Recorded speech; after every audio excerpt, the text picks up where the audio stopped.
સુરતના કાપોદ્રા વિસ્તારમાં અસામાજિક તત્વોનો વિરોધ કરવામાં આવ્યો. સુરતના કાપોદ્રા વિસ્તારમાં અસામાજિક તત્વોનો વિરોધ કરવામાં આવ્યો. કાપોદ્રા વિસ્તારમાં જનતા સોસાયટીના રહીશો કાપોદ્રા પોલીસ સ્ટેશન પહોંચ્યા. આ અસામાજિક તત્વો વિરુદ્ધ પણ ફરિયાદ કરવામાં આવી. દિવસે સુરતમાં અસામાજિક તત્વો છે જે બેભાન બનતા હોય તેવું લાગી રહ્યું છે. ફરીથી કાપોદ્રા વિસ્તારમાં મારામારી જેવી ઘટનાઓ ઘટી છે. જનતાનગર સોસાયટીના રહીશો કાપોદ્રા પોલીસ સ્ટેશન પહોંચીને રજૂઆત કરી છે.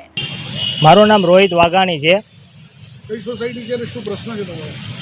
અમે જનતાનગર સોસાયટીમાં રહ્યા છીએ, જે લંબેનમાં રોડ ઉપર આવેલી છે, રસના સર્કલ પાસે. શું ઘટના બની છે તમારી સાથે?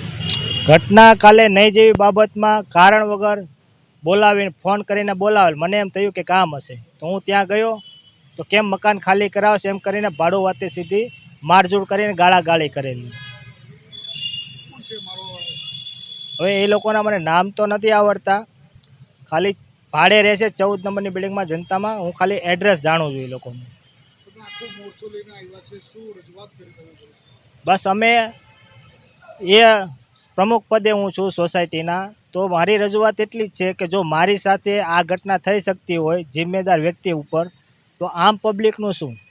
તો એના માટે અમે કોઈ સામાન્ય માણસ સાથે આવી ઘટના ના બને અને ભવિષ્યમાં આવી ઘટનાને જો ધ્યાને ના દોરીએ અને જાતું કરીએ તો ભવિષ્યમાં આનો બહુ ખરાબ પરિણામ આવે. પોલીસે શું આશ્વાસન આપ્યું?